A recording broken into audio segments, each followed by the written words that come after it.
1970년 3월 17일 통행 금지를 불과 몇 분 앞둔 시각 고급 승용차 안에서 26살 젊은 여성이 총에 맞아 숨진 채 발견됐다. 피살자의 이름은 정인수. 바로 삼선을 노리던 박정희 정권을 뒤흔드는 정치 스캔들의 시작이었다.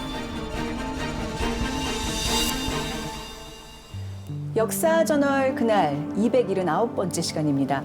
한편의 영화 예고편을 본 것 같잖아요. 그러니까요. 미스테리 영화에서나 일어날 법한 일이 1970년대에 저렇게 버젓이 일어났습니다. 오. 그것도 서울 한복판에서요. 네. 또 전 정말 충격적인 게 그냥 살해된 것도 아니고 총에 맞아 살해됐잖아요.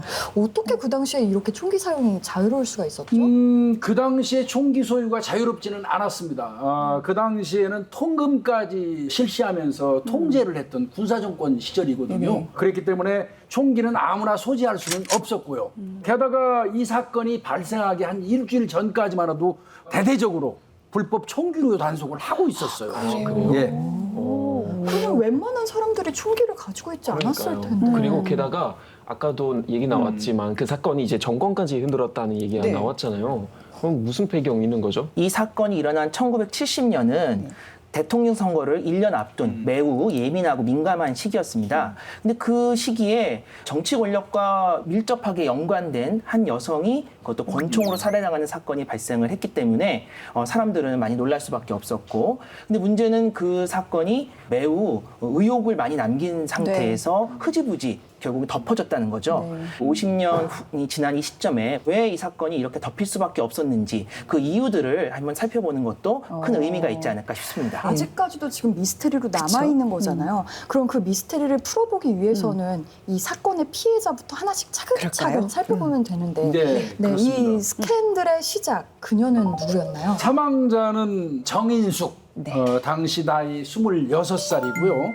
이 정인숙 씨는 자신의 소유 승용차 안에서 머리와 가슴에 총을 맞고 네. 사망한 채로 발견이 된 겁니다. 이 여성이 소지하고 있던 차량부터 좀 문제가 되기 시작했어요. 일제 코로나라고 하는 그 아주 고급 승용차를 저 여성이 소유하고 있었고 하필 이름이 코로나예요. 코로나입니다. 이거 왕관 뭐 등등으로 이렇게 그런 부르는 거죠. 아주 이 고급 승용차를 26살에 불과한 여성이 소지하고 있었다는 거고요. 문제는 네. 이제 고급 승용차만 있는 게 아니에요. 네. 그 차 안에서 발견된 게 일반인들이 깜짝 놀랄 정도의 물건들이 나왔어요. 뭐가 나왔냐면 롤렉스 시계, 다이아 반지, 그리고 밍크 코트 같은 고가의 물품들이 거기서 쏟아져 나온 것이죠. 차에 그런 거 지니고 다녀요? 집에도 없는데. 집에도 없는데. 그 당시에 진짜 약간 아직도 백월턴 시절이잖아요. 근데도 그런 고가품을 지니고 있었다니. 그러니까 26살에 저는 그때 아직 학교 다니고 있을 때여서 10,000원으로 막 이틀 동안 막 버텨야 되고 막 그랬을 때인데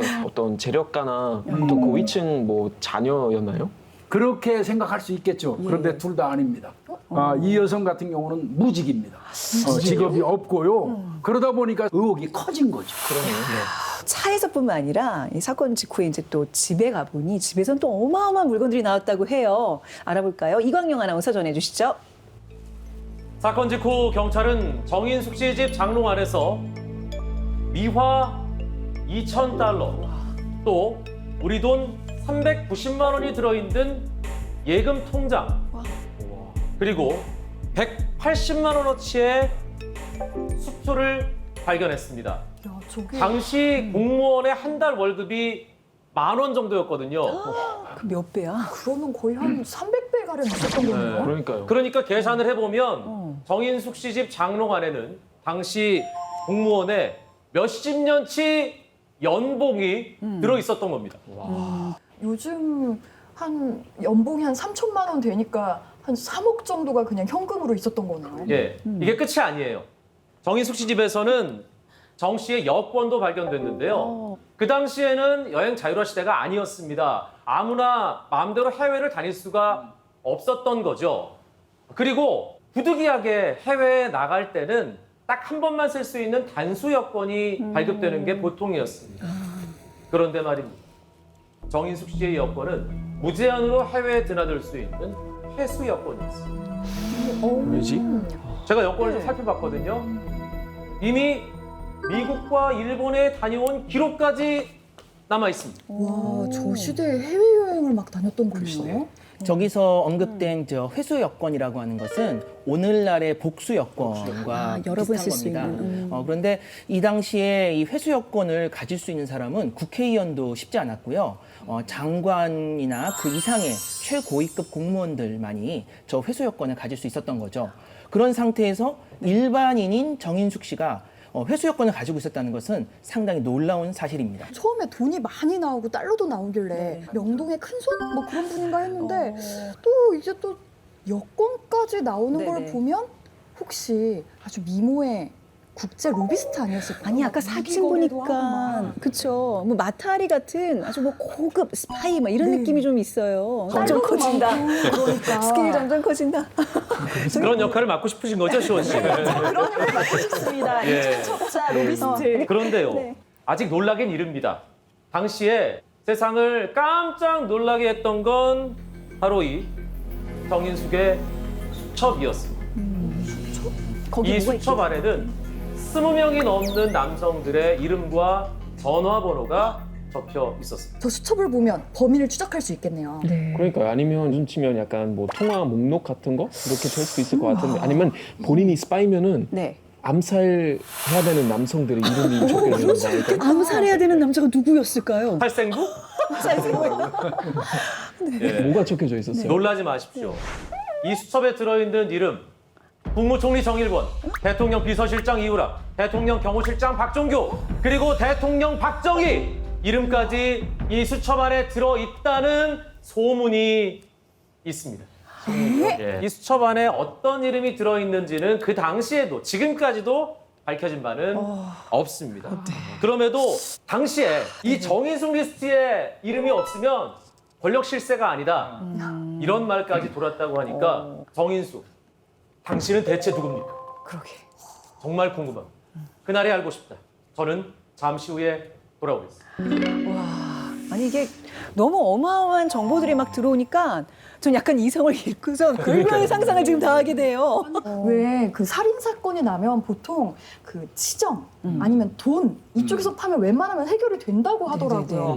근데 저 외모에 재력에 해외여행도 막 다니고 그리고 권력 실세들하고 연결고리까지 보통 사건은 아닌 것 같아요. 그러니까요. 저런 소지품이라든지 집에서 나왔던 물품들도 굉장히 좀 이상한 것들이었지만 네. 이 사건이 발생하자마자 벌어졌던 여러 가지 또 수사의 모습들도 그렇게 정상적인 평범한 모습은 아니었습니다. 예를 들어서 사건이 발생하고 그 사건 현장이 발견된 이후 2시간 만에 그 사건 현장을 깨끗하게 치워졌고요. 살인 사건인데 2시간. 2시간이죠. 그리고 그 사건 현장에 있었던 정인숙 씨의 시신은 마포경찰서로 옮겨져가지고 그냥 주차장에 놓여 있었습니다. 어머나. 아니 근데 생생하다. 그러니까 아무리 70년이라고 해도 이렇게 사건을 처리하는 경우가 있었어요? 그러니까 이건 조금 좀 그러네요. 지금처럼 그 당시에 과학 수사가 발전하지는 않았을 거예요. 그런데 아무리 50년 전이라고 하더라도 현장을 보존하지 않고 2시간 만에 그 현장을 치워버리고 특히나 시신을 인근에 있는 가까운 병원에 이송하는 게 아니고 경찰서 주차장에 방치했다? 이건 있을 수 없는 일이죠. 그렇죠. 지금 같으면 뭐 목이 10개라도 버티기 어려운 그런 상황이거든요. 특히나 말단 담당 형사가 자기 마음대로 그런 처리를 했을까요? 이거는 절대 이 담당 형사의 행위는 아닌 걸로 보여집니다. 어떻게 시신을 주차장에다 방치해놔요? 그러니까요. 너무 근데 이상- 더 이상한 것은 이제 검찰에서 이 사건을 다루게 됐는데 검찰에 강력부가 투입되지 않고요. 공안부가 투입됩니다. 근데 이 공안부라고 하는 것은 주로 간첩 사건이나 국가 안보하고 관련된 중요한 사건에만 투입이 되거든요. 그리고 공안부 검사들 중에서도 어떤 검사가 이 사건을 맡게 되냐면은 김영욱 중앙정보부장의 측근으로서 정말 굵직한 공안 사건들만 담당했던 최대현 검사가 이 사건을 맡게 됩니다. 공안에서 이걸 진행했다는 거는 북한에서 온 간첩이에요, 정인숙 씨가? 혹시 이제 국가 기밀하고 굉장히 밀접한 여성이었던 거 아닐까요? 점점 이해가 안 가는데 이게 뭔가요? 이 지금 사건에 그래서 정말 거기는 좀 잡혔어요. 들어보죠. 그런데 이제 네. 사건 직후에 용의자가 특정이 됩니다. 근데 그 용의자가 뭐 북한에서 오거나 또 공안적으로 아주 중요한 인물이 아니고 바로 사건 당일에 정인숙 씨가 타고 있었던 코로나 승용차를 몰았던 정인숙 씨의 친오빠 정종욱이라는 사람이 용의자로 특정되는 겁니다. 오빠가요? 친오빠가요? 아니 그런 근데 거죠. 차를 몰다가 갑자기 동생을 총으로 죽인다는 건 좀 말이 안 되고 게다가 솔직히 뭐 집에서 조용하게 만약에 처리할 거 있으면 거기서 처리하면 되는데 왜 사람들이 오가는 곳에서 그것도 총으로? 그건 좀 약간 와닿지 않은 것 같아요. 맞습니다. 이게 합리적인 의심이 맞아요. 예. 서로 친오빠가 어떤 문제가 있어서 동생을 살해할 만한 당위성이 있다 손 치더라도 차 내에서 총기를 사용해서 동생을 살해하는 일은 드물죠. 뭐 정이 이 동생을 살해하려는 마음을 먹는다면 뭐 한적한 곳에 가서 독사를 한다거나 뭐 목을 조른다거나. 예, 예. 근데 이 경우라면 교통사고를 위장해서 네. 살해할 수 있겠죠. 그게 보다 합리적이지 않겠어요? 네, 네. 그럼에도 불구하고 권총으로 살해했다는 거 네. 이건 좀 이상하고요. 네. 그다음에 이제 분명한 거는 그럼 총기를 찾았어야죠. 범행에 사용된 총기를 찾지 않고 이 사건을 덮었거든요. 사실 총기를 찾는다는 건 굉장히 중요합니다. 왜 그러냐면 총기에도 지문이 있어요. 총기 자체에 묻는 지문도 있지만 총신에 있는 그 강선이라고 있어요. 그게 일치하는 경우에 범인인 것이거든요. 그런데 총기를 찾지 아니하고 수색도 머지않아서 그냥 멈춰버려요. 그리고 이 사건을 종결을 했거든요. 그래서 여러모로 이상한 건 사실입니다. 수상한데요. 게다가 경찰은 그 용의자로 특정된 그 오빠를 철저하게 통제했습니다. 네. 그 정종욱 씨도 허벅지에 총상을 입고 병원에 입원을 하고 있는 상황이었는데 그 병원 그 병실 앞을 바리케이트로 쳐서 외부인들을 철저하게 막았고요. 그래서 이제 기자들도 가서 취재하려고 하지만 잘 안 되는 거죠. 그러니까 이런 것들이 어떻게 가능했는지 사실 다 모든 것들이 의혹이라고 할 수 있겠죠. 야, 정리를 해보자면 범행 도구가 안 나왔으니까 지문 감식도 못하고 못했죠. 또 현장도 바로 치워버리고 취재도 금지하고 이렇게 수상한 점이 한두 가지가 아닌데 그러면 범인으로 단정하기엔 좀 어렵지 않나요? 오빠가 순순히 인정은 했어요. 네, 처음에는 정종욱 씨도 적극 부인을 했습니다. 그렇지만 결정적인 증거가 하나 나와요. 정종욱 씨의 소매 끝에서 총기를 발사할 때 생길 수 있는 화약흔이 발견이 되는 겁니다. 그러다 보니까 이제 결국 자백을 하게 됐고요. 그러면 어떠한 경위로 동생을 살해했느냐 하고 이 범행 동기를 물어보니까 동생의 그 문란한 어떤 그 사생활 게다가 또 오빠인 자신을 무시하는 것 때문에 그 어떤 계획을 가지고 있다가 실천을 한 것이다 이렇게 얘기를 했고요. 그러면서 강도로 위장을 하려고 나는 생각을 했다 이렇게 말을 했습니다. 사건은 6일 만에 황급히 종결이 되고 정종욱 씨는 무기징역을 선고받게 됩니다. 근데 그 화약흔이라는 게 이게 차 안에서 누군가 총을 쏘고 이랬다면 이렇게 옆에 사람도 이렇게 묻는 거 아니에요? 막 온몸에. 사실은 차 내 좁은 그 밀폐된 공간 속에서 총기 발사가 몇 번 있었다면 네. 그 안에 있는 사람들은 다 묻을 개연성은 그쵸? 있습니다. 박사님, 그쵸? 저 얘기한 그건 거죠, 맞습니다. 지금 아주 방금. 정확한 지적이십니다. 네. 그리고 또 어떻게 이상해. 보면 동생이 돈도 많고 DYPD랑 연결된 걸 보면 그러면 자기도 같이 동생이랑 해서 얻을 경제적 이득이 많았을 텐데 그 이득에 반하는 행동 아닐까요? 무엇보다도 수사를 지금 6일 만에 종결시켰다 그러잖아요. 살인 사건을 뭔가 있어요. 막 덮으려고 뭔가 했던 있는 냄새가 것 나요. 같아요. 근데 어쨌든 정종욱 씨 본인이 자백을 했기 때문에 이 사건은 종결되는 듯 했습니다. 그런데 이제 시중에 많은 소문들이 떠돌기 시작하는 거죠. 당시 정인숙 씨는 미혼이었지만 3살짜리 아들이 있었습니다. 아들의 아버지가 보통 사람이 아니고 권력 최고위층이다라는 소문이 떠돌게 됩니다. 그러면서 어떤 현상이 나타나냐면은 대학가를 중심으로 당시 최대 유행가였던 네. 나훈아의 사랑은 눈물의 씨앗. 네, 사랑은 그 노래를 가사를 바꿔서 개사를 해서 부르는 노래가 유행을 하게 됩니다. 아니 당시에 그 아주 히트곡이었던 사랑은 눈물의 씨앗. 눈물의 눈물의 씨앗. 저기 박사님 아시죠? 아, 그럼요. 어떤 한 구절만 좀 불러주세요. 사랑이 무엇냐고 물으신다면 눈물의 씨앗이라고 말하겠어요. 그거예요. 네, 그거예요. 사랑은 눈물의 씨앗. 지금 나오는군요. 여기 지금 단서가 있을 수도 있네요. 아빠가 누구냐고 부르면. 야, 가사 자극적이다.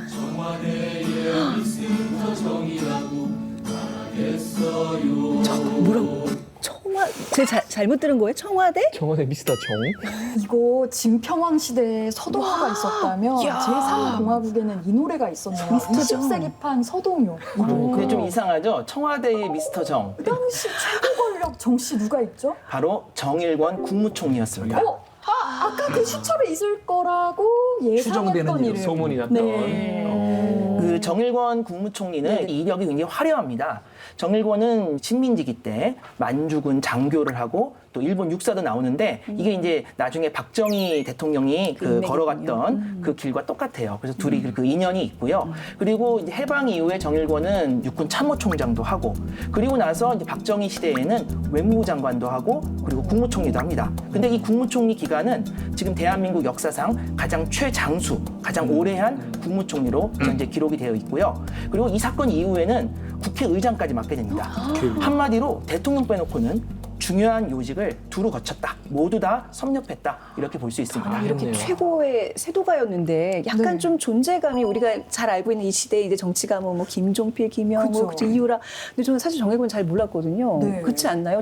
저는 이런 네. 엘리트 코스 하면은 좀 솔직히 생각나는 게 김종필 전 총리였는데 네네. 그보다도 더 오래, 더 길게 가셨네요. 사실은 그런 부분이 정일권이 이렇게 많은 직책들을 별 무리 없이 맡을 수 있었던 이유였던 거죠. 김종필이나 이후락이나 또는 김영옥 같은 사람들은 실세인 만큼 사실은 굉장한 이제 권력을 갖고 있었고 더 많은 권력을 또 가지려고 했었고 근데 이런 것들이 사실 박정희 대통령 입장에서는 굉장히 부담스러운 면이 있거든요. 정일권은 알려진 바로는 매우 일처리가 조용하고 자신의 야망이나 욕심을 드러내지 않는 그런 이제 스타일이었다고 그럽니다. 그렇기 때문에 박정희 대통령 입장에서는 뭐 특별히 큰 의심 없이 큰 일들을 맡길 수 있었던 그런 인물이었다고 할 수 있죠. 소리 없이 강하게 이게 사실 어느 분야에서든 롱런할 수 있는 방법인 것 같아요. 저도 앞으로 이렇게 살려고요.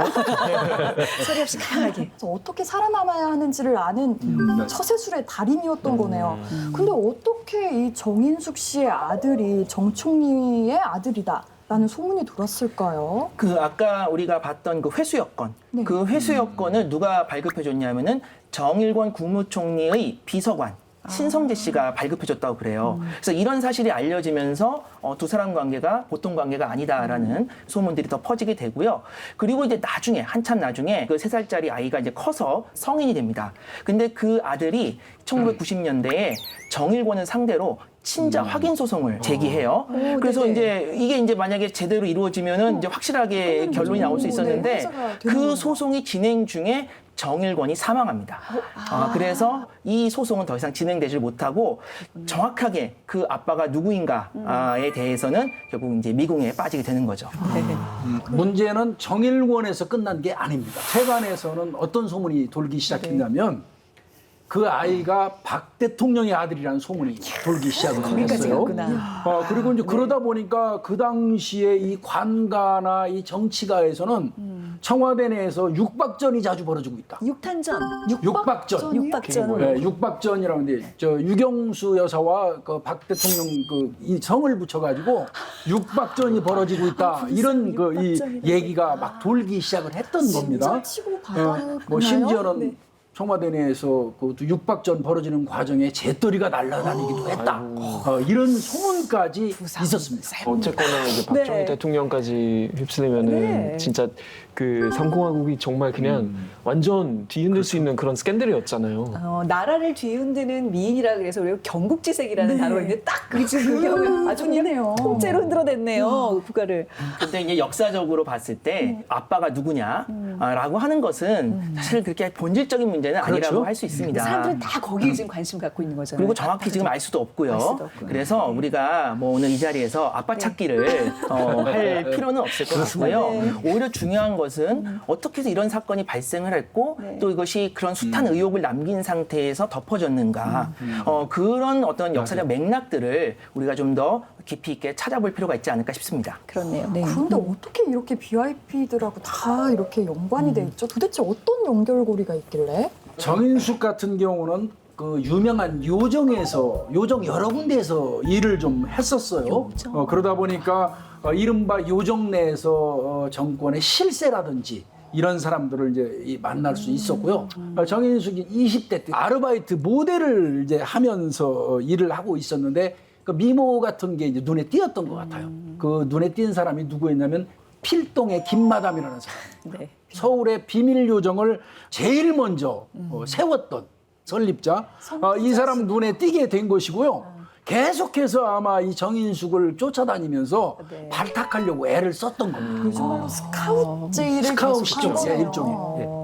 근데 요정에서 일한다고 해서 무조건 고위층과 관련이 되는 건 아니잖아요. 그 정인숙 씨가 일했던 요정은 북한산 자락에 있는 선운각이라는 요정입니다. 그런데 당시 뭐 대원각이나 청운각 같은 유명 요정들이 있었는데 선운각이 좀 특별했던 이유는 저기는 아무나 갈 수 있는 데가 아니고요. 정부의 실세들 바로 대통령, 또 국무총리, 뭐 비서실장, 뭐 이런 사람들이 주로 드나드는 그러한 요정이었기 때문에 훨씬 좀 은밀한 곳이었다라고 할 수 있고, 바로 이렇게 이제 정부 최고위층들이 드나드는 요정에서 정인숙 씨가 일을 하면서 자연스럽게 그들과 접촉하고 관계를 가질 수 있게 된 거죠. 당시에 서울은 요정공화국이라고 하기로 과언이 아닐 정도로 이 난립을 했었어요. 정인숙 같은 경우는 미모, 노래도 잘 부르죠, 춤도 잘 추죠. 이런 거에 인기가 있는 데다가 하나 더 있어요, 특기가. 영어에 능통했다는 겁니다. 상당히 그 영어를 잘하기 때문에 외교관 같은 이런 그 외빈들이 올 때는 정인숙이 단골로 불려가는 정도 됐고요. 그러다 보니까 인기가 상당히 높아지게 됐고, 그게 이제 결국 최고 권력층하고 연결되는 그런 그 고리가 됐다고 볼 수 있는 겁니다. 아니 근데 요정 공화국이라는 말이 참 좀 충격적인데 도대체 어디까지 이렇게 요정이 많고 얼마나 많은 사람들이 왔다 갔다 했길래 이런 이름이 나왔을까요? 흔히 요정 정치라고 부르는 네. 건데요. 사실 한국 정치사에서 좀 이렇게 부끄러운 그런 이름이라고 할 수 있습니다. 음식을 먹고 술을 마시고, 그리고 중요한 것은 여성들을 어떤 매개로 해서, 도구로 해서 여기서 이제 굉장히 은밀한 또 그리고 부정한 거래들이 많이 이루어진 것이죠. 오늘 정치인 누구누구가 간다. 그러면은 딴 손님은 하나도 안 받고 그 팀만 받는데요. 그러니까 그 완전히 그 한 사람을 위해서 그 요정 자체를 다 비워놓는 거죠. 지금 그 당시를 요정 정치라고 하지만은 반대로 그걸 얘기하자면 정보 정치라고 얘기를 하는 것 같으시더라고요. 그러니까 이제 요정에서 만나서 술을 마시고 이야기를 하고서 정보를 캐치하는 역할들을 그 호스테스 그런 사람들이 이제 주로 했다. 그러니까 여기 나온 것처럼 정인숙 씨도 호스티스 역할도 하면서 네네. 정보원 역할도 했던 거죠. 그 당시에는 고등학교 이상의 이 학력자라고 하면 고학력자층에 꼈어요. 그래서 거기에 출입하는 여성들 같은 경우는 대다수가 고등학교 이상의 학력을 가진 사람들이었고요. 이제 술만 접대하고 옆에서 시중만 드는 게 아니고요. 네. 거기에 참석했던 사람이 이제 무슨 이야기를 하는지 이런 거 등등을 귀담아 들었다가 그 정보를 필요로 하는 사람한테 전달을 해주고, 그러니까 핑퐁으로 왔다 갔다 하면서 정보를 전달해주는 그런 역할까지 했었던 겁니다. 어떤 정치인 이번에 대통령 만나서 이런 얘기 했어요. 호떡호떡. 이번에 중요한 인사가 있을 테니까 제가 다리 좀 놔드릴까요? 소떡소떡. 이런 게 지금 오고 가. 근데 이게 그야말로 국정농단 아닌가요? 이런 중요한 정보를 요정이 호스티스가 서로 전하고. 그러니까 뭐 영화에서 가끔씩 그런 장면들이 나오긴 하지만 솔직히 정치는 어떻게 요정에서 하지? 그러니까 정치는 하기 위해서 사실 우리가 국회가 있잖아요. 거기서 법이 만들어서 이제 논의하고 해야 되는데 그걸 요정에서 이루어졌다는 거는 좀 그러네요. 근데 또 우리가 엄밀히 얘기하면 정치가 사실 그런 뭐 국회나 이런 뭐 형식적인 곳 말고도 좀 사적인 자리에서 많이 이루어지잖아요. 뭐 사랑방 정치, 또 안가 정치, 또 최근엔 뭐 골프 정치. 근데 저는 이해가 안 가는 게 왜 여자를 이용해야 되냐고요. 왜 여자를 옆에 불러놓고 그걸 해야 되냐고요. 사실 이 요정이라고 하는 네. 것은 일제 강점기 때부터 만들어진 뭐 식민지 문화라고도 할 수 있습니다. 그러나 1950년대까지만 해도 정말 중요한 정치적 논의들은 국회에서 이루어지거나 아니면 만약 사적인 영역에서 이루어진다면 최고위 정치인의 집, 그 자택에 가서 논의들을 합니다. 그래서 가령 당시 50년대 여당이었던 자유당 같은 경우는 이기붕의 집이 중요해서 이기붕의 집이 서대문 경무대라고 불리기까지 했고요. 야당 인사들 같은 경우는 윤보선 전 대통령의 집이 굉장히 큰 집이 있거든요. 그런 사랑방에 모여서 여러 가지 정치적인 현안들을 논의를 했던 거죠. 그래서 이런 것들을 흔히 우리가 사랑방 정치라고 부릅니다. 네. 사랑방 시장에서 모이면 되지 왜 갑자기 요정에서? 그런데 이제 1960년대가 돼서 5.16 쿠데타 이후 새롭게 권력을 이제 군인들이 쥐게 되는 거죠. 이제 군인들에게는 이러한 사랑방 정치의 문화가 없습니다. 그러다 보니까 군인들은 자연스럽게 이런 사적인 영역에서의 논의들을 요정으로 끌고 가서 이제 요정 정치가 훨씬 더 활성화되고 더 이제 광범위하게 퍼지는 그런 현상이 나타났던 거죠. 요정이 이제 더 활성화될 수밖에 없었던 요인은 또 있어요. 그 당시에 개발붐이 불었습니다. 우리나라에. 그때 이제 부정청탁을 하기 위해서 요정에서 만나가지고 이제 뭐 사바사바 오간 겁니다. 그때 이제 이 여성들 같은 경우 참 이런 말하기도 불편합니다만 옆에 붙어가지고 담뱃불도 붙여주고 밥도 떠먹여주고 1대1로 이제 접객행위를 하다 보니까 거기서 접대를 받는 이 사람들 입장에서는 어느 날 한순간 자기들이 엄청나게 대단한 사람으로 돼버린 거예요. 덥석 물어버리는 거죠. 손이 없어요, 팔이 없어요. 아니 무슨 신생아 이유식 떠먹여주는 것도 아니고. 정말 꼴보기 싫죠. 정말 어이없어서. 근데 문제는 그런 방식으로 하니까 안 될 일도 되고 부정한 방법도 다 되니까 효과가 나는 거죠. 그러니까 요정 정치가 사라지지 않고 오히려 더 확산되는 그러한 이제 상황을 맞이하게 된 겁니다. 어떻게 하면 국민이 더 잘 살까? 어떻게 하면 좋은 나라를 만들까? 고민하는 게 이 정치인의 역할이잖아요. 그거를 요정에서 술 마시면서 취해서 이렇게 만들면 이게 제대로 된 정책이 나오겠어요? 네? 교수님한테 자꾸. 근데 진짜 여자 입장에서는 굉장히 지금 분노가 높아지는 얘기들이에요. 예, 왜 여자 근데 이렇게 이 이용하냐고요. 정치인들이 네. 그 요정에 가는 것은 굉장히 일상적인 문화였습니다. 1967년 12월 6일자 신문입니다. 근데 이제 여기 제목을 보시면은요, 다시 고개 드는 요정 정치라고 되어 있습니다. 여야 의원들이 함께 요정에 가서 거하게 이제 술판을 벌이는 그런 이제 일이 발생한 거죠. 그러니까 이제 이게 여론의 지탄을 받게 되고 당시 야당의 신민당의 원내 총무였던 김영삼 총무가 제발 좀 지금은 자중해라. 지금은 요정 갈 때가 아니다. 이런 식으로 말렸다라고 하는 내용이 담긴 기사입니다. 아니, 지금 보면 지금 밤에 요정에서 술 마시다가 지금 국회에서 이렇게 졸았다는 거네요. 그쪽으로 사진 보니까. 참 여야 할 것 없이 참 잘 자시네요. 아니 요정에서 많이 만나서 술 마시고 다음날 일 처리하는데 졸고 뭐 지금 이렇다는 거죠 지금 교수님 이게? 정말 아이고 내 아이고, 부끄러워라. 세금이야. 아이고 내 세금이야. 근데 정치인들도 재밌죠. 국회에서는 정말 날이 서서 싸우다가 이렇게 같이 요정에 가서는 정말 둘도 없는 친구처럼 하나가 되어서 놀 수 있는 아까 미안했어 이런 문화. 하면서 이제 또 술. 세상에.